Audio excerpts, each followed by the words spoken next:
Magandang umaga mga kapatid. Maya po nga Bakeukongan. Good morning po. Part 5 na po tayo sa ating pagtalakay dito sa ating doktrina na Revisiting the Doctrine of Repentance. Pag-usapan po natin ngayon yung isang makasalanang tao, kung papaano siya ay hindi lamang magsisi, kumbaga papaano siya makalapit sa Diyos o papaano siya maging katanggap-tanggap sa Diyos. How can one sinner be acceptable of God? How can one be accepted of God? Paano ba ang isang maruming, makasalanan, wicked, full of iniquity, everyday sinner, paano siya magiging katanggap-tanggap sa Diyos? Ang kapatid na John the Baptist, ang sabi po niya, repent for the kingdom of heaven is at hand. Pinalakas po ng ating Panginoong Yesukristo ang pahayag ng kapatid na John the Baptist na repent ye, sabi ng ating Panginoong Yesukristo, for the kingdom of heaven is at hand.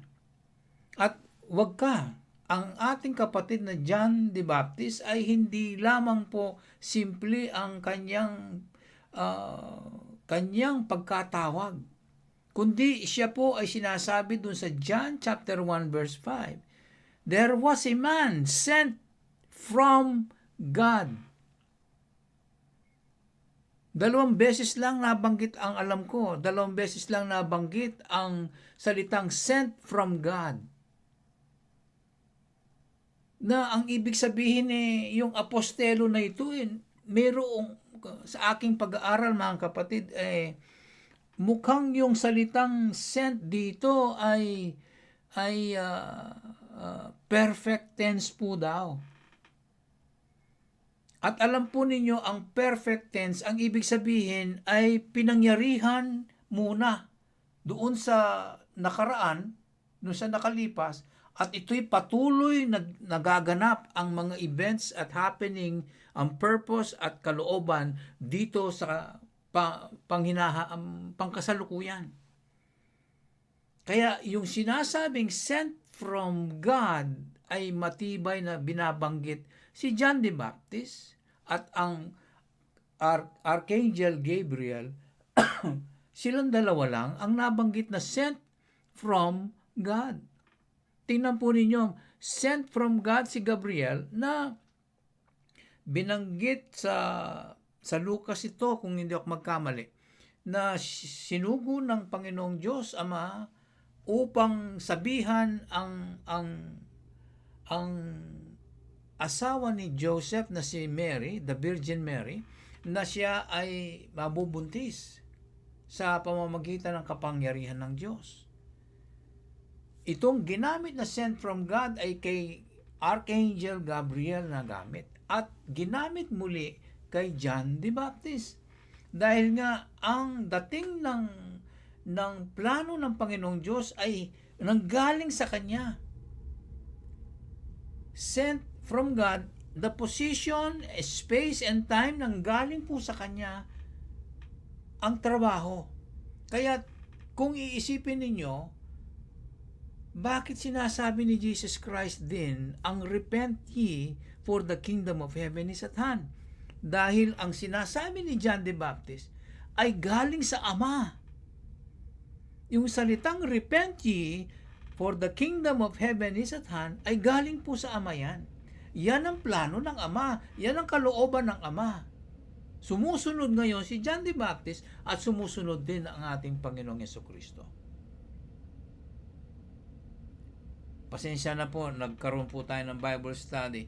Ibalik po natin dun sa ating pag-uusap na ang isang makasalanan, kinakailangan siya ay makaharap sa Diyos, kinakailangan siya ay makalapit sa Diyos sa pamamagitan din ng Diyos, na how can one be accepted of God? Or can you ask this question, how can one be right with God? Kung paano isang makasalanan, maruming tao na punong-puno ang pamumuhay niya ng karumal-dumal, mga abomination at binabanggit ng banal na kasulatan. Paano siya magiging matuwid sa Diyos? Itong dala niya ay kay dungis, marungis na kasalanan. Kaya nga, sa pamamagitan lamang ng Diyos, sa kanyang kabaitan, sa kanyang biyaya. Binanggit po ng Apostol Pablo doon sa Efeso 2, 7 hanggang 8, ang sabi po niya, for by grace, whose grace? God's grace. By grace of God, His way, His standard, He's the one who will do the work of repentance. Ulitin po natin, His way, His standard, His working repentance on this sinful sinner, full of sin, will make one or this wicked who always imagine, who has a lying tongue, who is a false witness, who has a proud look, who can easily kill,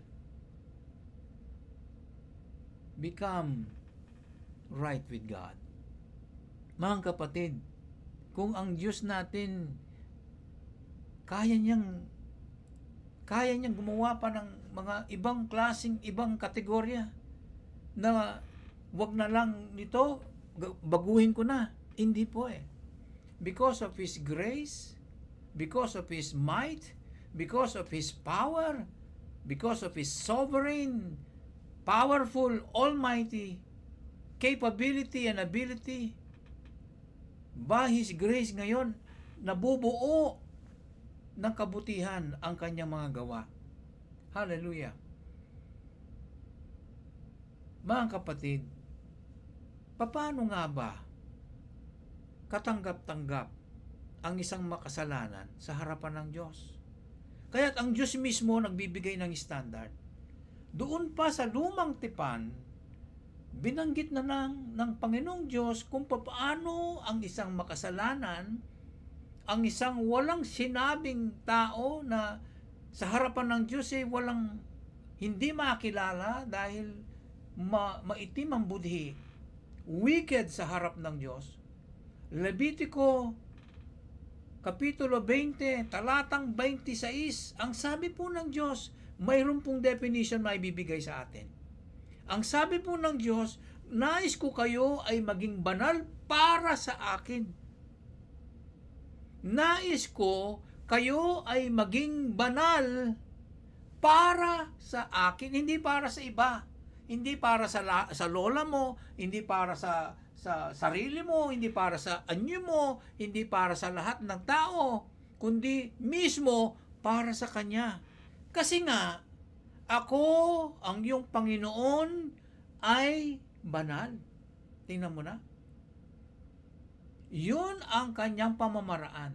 Nais niya, ang sino mang ilalapit niya sa sarili niya, nais niya ito ay maging katulad na kabanalan sa Kanya. Because, or for I, the Lord, am holy. Itong definition ng holiness na ito. Pagpatuloy natin, and have severed you from other people. Ayun pala. Kaya masasabing ang Diyos ay hindi mapantayan kasi siya ay hiwalay. Hiwalay siya sa kanyang nilalang. Kaya nga't hinihiwalay kita, sabi niya, and I have severed you, pinutol kita, kinat kita, dinivide kita sa mga ibang tao. I have severed you from other people. Paghihiwalay, katulad ng repentance, paghihiwalay. Paghihiwalay sa kasalanan. Pagtalikod sa kasalanan ay paghihiwalay sa sariling, dideny mo ang sarili mo, tinatanggap mo ang Diyos, paghihiwalay, pagbabago. Mga kapatid, and ye shall be holy unto me, because I the Lord am holy, and I have severed you from other people. Ito ang pinakamatanyag at malakas na salita po ng Diyos na gusto kong inyong i-memorize. Itong pinakatauli, ini pong tauli sa biyana, that you should be mine. Upang sa gayon kayo ay maging akin. Hindi ba siya ang naglalang? Siya ang creator? Bakit niya sasabihin pa na pwede naman niya angkinan niya tayo, di ba? Bandi nakatamo pero impalang taong makasalanan, kinawa niya king Diyos. Kaya pining repentance, plano na ning Diyos na bibigyan na king tao, idayune king kasalanan, ihihiwalay niya sa kasalanan dahil sa pamamaraan ng kanyang biyaya. Ito ay pinagkalooban niya ang isang makasalanan ng pagsisisi o pagtalikod ng kasalanan upang itong taong ito haharap sa kanya at this man or this fellow or this sinful sinner, this wicked sinner will be his. Maging sa kanya siya. That you should be mine. How one should be accepted? How can one be right? God makes the first and the last step. Siya muna ang kikilos at kikilos at kikilos ang Diyos, hindi siya tumitigil. At ang ginawa niya dito sa Levitico 20:26, nais ko kayo ay maging banal para sa akin. Dahil ako'y banal na Diyos at banal na Panginoon, at kayo ay aking hiniwalay sa mga ibang tao. Nang sa gayon, kayo ay maging akin. Tingnan nyo, siya po ang kumikilos. Hindi lamang siya. Dahil banal na Trinidad, ang Ama sa Langit, ang Panginoong Jesucristo, ang banal na Espiritu. Patuloy silang tatlo sa iisang Diyos na patuloy silang nagkakaroon ng pagkakaisa. Ang Panginoong Jesucristo ang banggit po. Ganun din. Pinakikilala niya ang kanyang Ama ay isang banal na Diyos. Pinalakas. Kaya nga, kung gusto mong makalapit, kung gusto mong manatili, kung gusto mong ikaw ay makalanghap ng pagmamahal ng Diyos, you need to be holy. To be regarded God's own, one should be holy unto Him. Nanalangin po ang ating Panginoong Jesucristo. Ganito po ang kanyang panalangin. Tingnan nyo aalis na lang ako kanya. Ay, gusto ko sana ay wag mong kalimutan, Ama. Sikapan mo sila, ingatan mo sila, dahil sila ay nasa sanlibutan pa rin. Ako kasi patungo na sa iyo, Ama. Kaya nga't wag mo silang pabayaan. Ang lahat ng ipinagkaloob mo sa akin, binigay mo sa akin, wag mo silang pabayaan. Nang sa gayon, kami rin ay maging isa. Pero gusto kong tukuyin itong binabanggit niyang binigay mo sa akin. Walang iniligtas po ang Panginoong Jesucristo na hindi dumaan sa Ama. Dahil kinailangan po ng Ama ay trabahuhin ang isang makasalanan upang ito ay tumalikod sa kanyang masamang gawi, sa kanyang pamumuhay. Bubuksan ng Diyos ang paraan ng kanyang standard para ang taong ay tatalikod sa kanyang kasalanan at magkaroon po ng fruit of repentance. Ano po itong fruit of repentance na ito? Ito po yung kinakailangan makita ng Diyos, yung ating pagtalima sa Kanya na may obedience po. Maraming mga taong nagsisisi na wala pong fruit of obedience or fruit of repentance. Magsisisi sila, malulungkot sila, magkakaroon sila ng kalungkutan, magpa-fasting pa, may padugdug-dugdug pa. Pero walang obedience, mga kapatid. Subalit ang Ama sa Langit, Secondary kung nakikita kung bakit siya ang tumatrabaho sa isang taong nais niyang maging banal para sa kanya upang siya at itong taong kanyang binabanal ay maging kanya. Nais niya itong maging masunurin sa kanya. Deny yourself, sabi ni Jesus Christ. Pick up your own cross and then obey. Follow me. Kaya ang ating Panginoong Jesucristo, nanalangin po, John chapter 17, verse 11, sabi po niya, and now, I am no more in the world, but these are in the world, sabi niya, itong aking mga kapatid, mga alagad ko, and I come to thee, papatungo na ako sa iyo, Ama. Holy Father, sabi niya, keep through thine own name those whom thou hast given me. Hindi po ba doon sa John 6:44, no man can come unto me for salvation unless the Father draw him to me. Ito yung binanggit niya, na ang lahat ng ng dinwang na nintatang kaya, migsi sila, migobey la, that they may be one, katulad natin.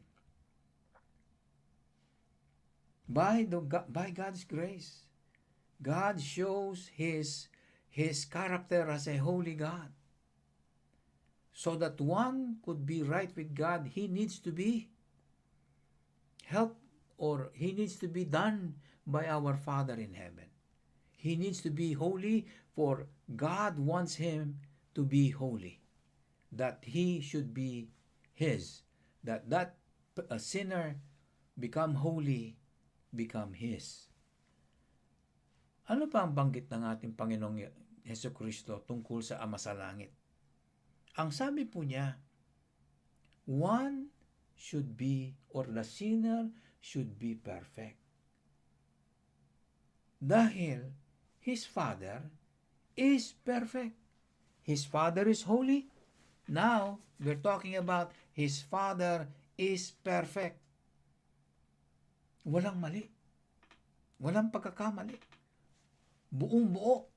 Hindi po ba't kung kulang hindi mabibilang? Kaya nga't sinasabi ng ating Panginoong Jesucristo, kabuuan ng kailangan ng Ama sa isang makasalanan. Buo kanyang kukunin. Kailangan ikaw ay maging perfecto. Matthew chapter 5 verse 48, ang sabi po niya, be ye therefore perfect. Kayo nga'y maging ganap dahil ang inyong Ama sa langit, Ama na nasa langit, ay ganap.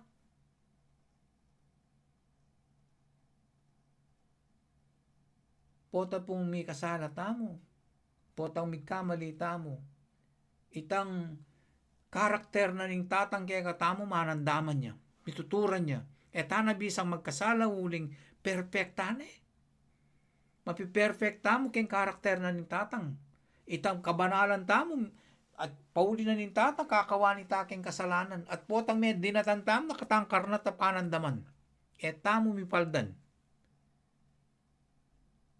Babalik at babalik tamo keng pamangumpisal keng tatang king banwa. Marine ka pa. May takid na ka na, may subsub ka, marine kan talaga. Kasi itong pagkaganap ng Ama sa Langit, ito yung pinagagawa sa atin. Ito yung binabanggit ng banal na kasulatan, kayo nga ba'y maging ganap dahil ang Ama na nasa langit, ang inyong Ama, through salvation, who adopted you, which is in heaven, is perfect. Ang kabaldugan, ang kahulugan po ng ganap na binabanggit ng banal na kasulatan, ito yung walang pagkakamali. Kumbaga, kumpleto. Walang kulang. Ito yung pwede kang modelo sa iyong pamumuhay. Makitaan ka. Ang iyong klaseng pamumuhay ay ideal na pinupuri nila ang Diyos dahil sa talagang ang taong hindi naniniwala sa Diyos makita ang iyong klaseng karakter, ikaw ay isang hindi namamali sa iyong pagsasalita, hindi namamali sa iyong desisyon na tumatalima sa Diyos. Hindi namamali sa paggawa ng mabuti. Ibinawaksi ang masama. Nakakakuha ng atensyon. Because be ye therefore perfect, even as your Father is perfect which is in heaven. Una, kailangan mong ikaw ay banal. Ikalawa, kailangan ikaw ay maging perfecto o maging ganap. Pangatlo, mga kapatid, one can be right with God because the Father is righteous. One needs to be right with God because the Father is righteous. Ganito ang banggit ni Jesus Christ doon sa Matthew chapter 5 verse 20. Kay Mateo 5:20 ang ganito pong sabi sa aking babasahin. Sinasabi ko sa inyo na maliban ang inyong pagkamatuwid ay mag-exceed sa katwiran ng mga eskribas at pariseo, kayo ay hindi nga makapapasok sa kaharian ng langit. Matindi. Kinakailangan ay magkaroon ka ng katwiran. Ang sinasabi po ng ating Panginoong Yesukristo, anong klaseng katwiran ang magiging higit pa sa katwiran ng mga eskribas na nagsipag-aral? Katwiran ng mga pariseong marurunong din na may kakayahan sa buhay. Anong kailangan mong higitan pa sila? Mahihigitan mo lang sila kung pinapasan mo, kung nasa sa iyo ang katwiran ng ating Diyos, ang Diyos sa langit. Except your righteousness shall exceed the righteousness of the scribes and Pharisees, you shall in no case enter into the kingdom of heaven. Psalm 11 verse 7 po ang sabi ng banal na kasulatan, for the righteous Lord loveth righteousness, his countenance that behold the upright. Dito binabanggit na ang gawin ng Diyos ay katwiran. Makatwiran ng Diyos. Matuwid po ang Diyos. Kaya kung ninanais na makahantong ng ang makasalanan ay makaabot sa tawag ng Diyos, kailangan siya ay maging banal. Ikalawa, kailangan siya ay maging ganap. Ikatlo, kailangan siya ay maging matuwid. Saan niya kukunin ng katwiran? Natural, tuturuan siya ng Diyos. Nandyan ang banal na kasulatan. Nandyan ang pastor. Nandyan ang iglesia. Nandyan ang Panginoong Yesukristo. Sa araw-araw na Bible study, sa araw-araw na pagbabasa ng banal na kasulatan, ang mga pangaral, nadadagdagan po ang ating kaalaman na tayo ay nagiging matuwid. Sino nagturo? Ang Diyos Ama. Yan ang kilos niya. Yan ang kanyang trabaho sa isang makasalanang tao. Repentance is meeting the standard of a holy, perfect God who loveth righteousness. Uulitin ko po, ang pagsisisi o pagtalikod sa kasalanan ay pagkikita sa antas ng isang banal, ganap na Diyos na umiibig lagi, umiibig sa matuwid at katwiran. Saan natin mahahantong ito? Saan natin makikita ito? Kundi lamang sa Panginoong Diyos Ama. God the Father who steps in to do the works into a man to meet His standard. Mga kapatid, wala na po tayong oras. Pag-aralan po natin sa part 6, ito pong parable po, hindi po parable, ito pong sinasabi po ng ating Panginoong Jesucristo doon sa Lucas 18, mga talatang 9 hanggang 14, na uulitin po natin yung dalawang lumapit po sa templo na nanalangin, itong pariseo at ang publikano. Maari po nating sagutin na ang tanong ng ating pastor sa next series po natin doon sa part 6. Kaya't mga kapatid, nagpapasalamat po ang elder. Kung meron po kayong tanong, ating pong pag-usapan, at nariyan po ang ating malugod na pastor na handang sumagot din po sa ating mga tanong. God be blessed and God bless you all. Bye-bye.